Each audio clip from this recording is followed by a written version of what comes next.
China doubles down on baseless U.S. origins COVID conspiracy as Delta outbreak worsens.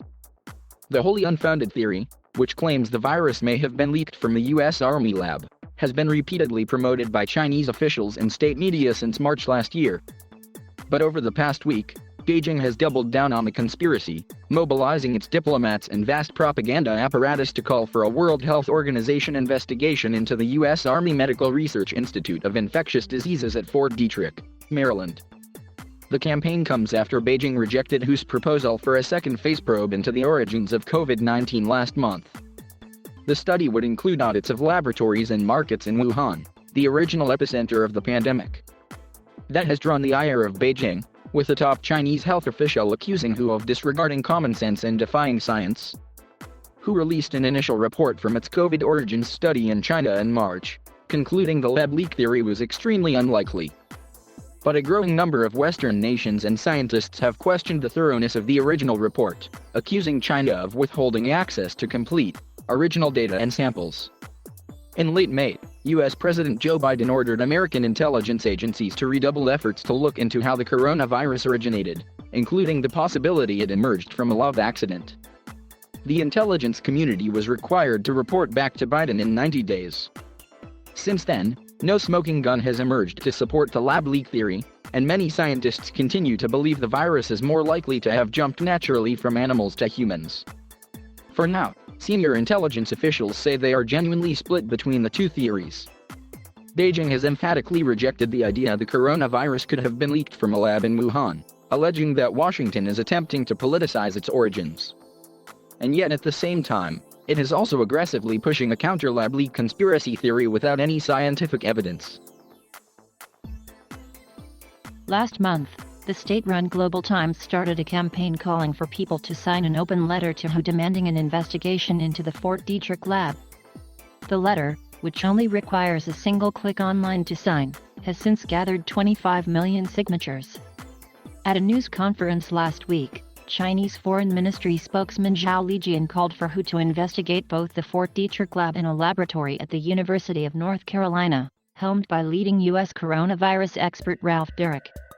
Zhao also suggested American military athletes who attended the World Military Games in Wuhan in October 2019 could have brought the coronavirus into China, reiterating a baseless claim he made on Twitter in March 2020.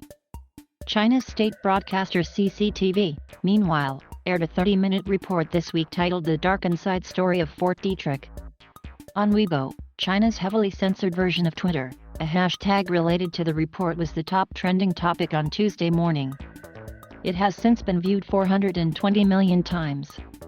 On social media, some government and state media accounts promoted yet another groundless theory from an obscure Italian tabloid, which alleged the U.S. military had spread the coronavirus to Italy through a blood donation program.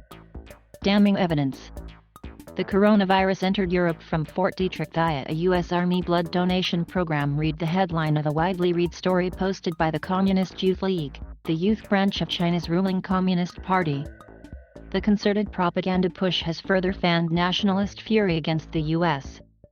Some Chinese internet users have accused the U.S. of being shameless, while increasing numbers have taken to referring to COVID as the U.S. virus, a dig at the term China virus repeatedly used by former U.S. President Donald Trump, who lashed out at Beijing as his administration struggled to contain surging cases and deaths in America.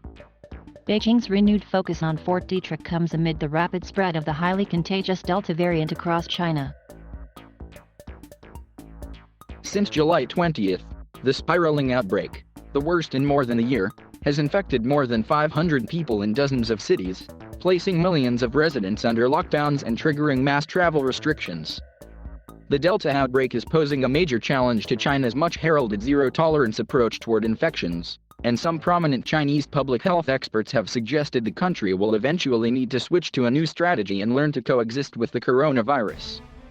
But that is unlikely to be an easy shift. In China, public tolerance toward infections, even if mild, is extremely low, and fear of the virus still runs high. That is partly because China has been so successful in keeping COVID-19 at bay, but also a result of months of unrelenting state media coverage highlighting the devastation of rampaging infections in Western countries.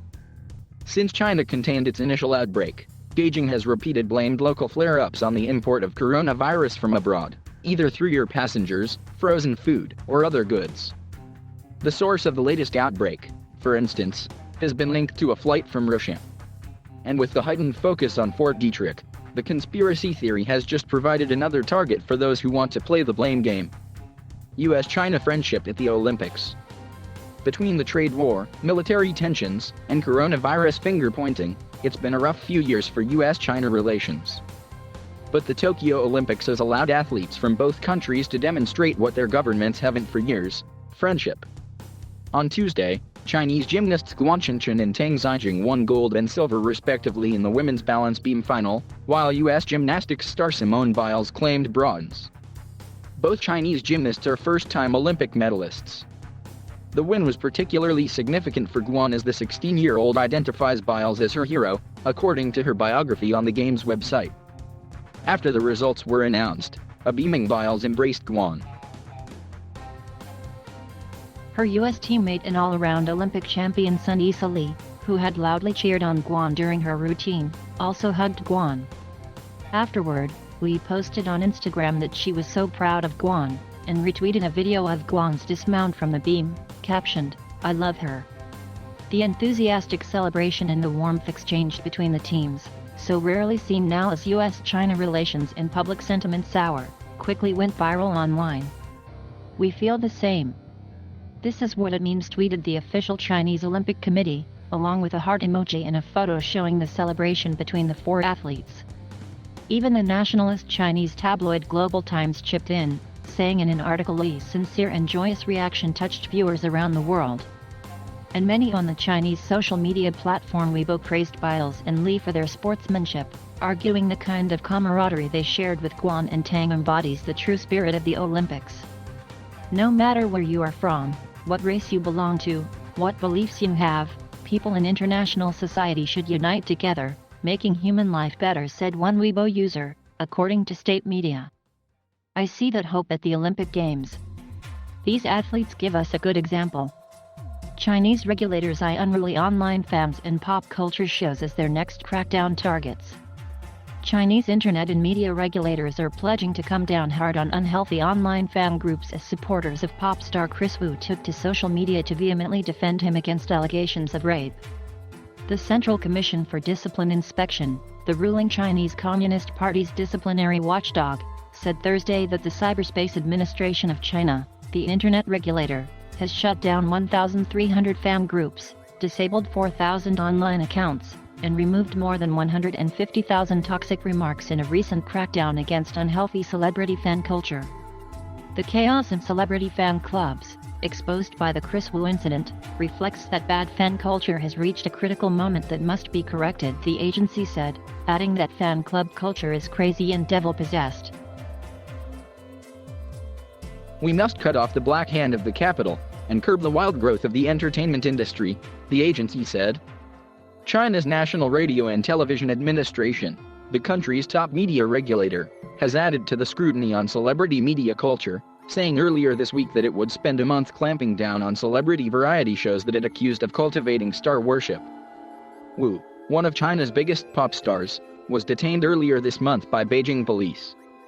Authorities said the 30-year-old artist has been accused of repeatedly seducing young women into having sex, adding the case is still under investigation.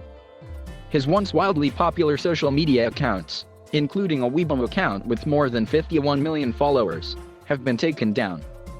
Louis Vuitton, Bulgari, and other major luxury brands also cut ties with him last month as the allegations surfaced. The incident triggered a social media firestorm in China.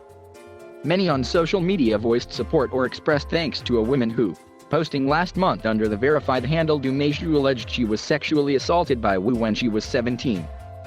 But many of Wu's fans also came to his defense. The disciplinary agency held up several examples of what it described as extreme action from fans, including calls to fundraise for Wu's legal proceedings or break him out of detention. Thursday's statement added to growing scrutiny on the media and online fandoms, and it reflects the government's long-standing, aggressive desire to regulate fan groups in the entertainment industry. Beijing has long been wary of the rise of celebrity worship culture and has made clear that celebrities need to be inoffensive in public to stay in their good graces. Weibo said Monday that it had removed or banned nearly 1,500 accounts regarding inappropriate remarks about the Wu incident. Around Asia. Across Southeast Asia, countries with low vaccination rates now face their worst coronavirus outbreaks, driven by the Delta variant, as well as new lockdowns, supply shortages, and protests from frustrated citizens.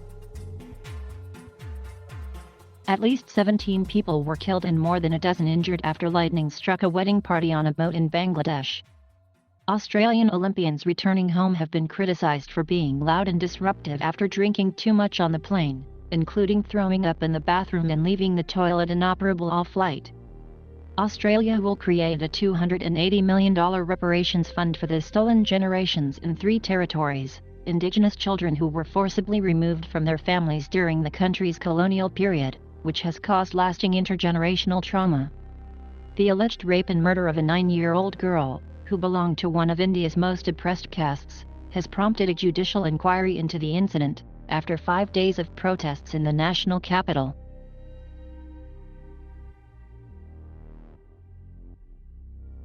Thank you for watching. Please subscribe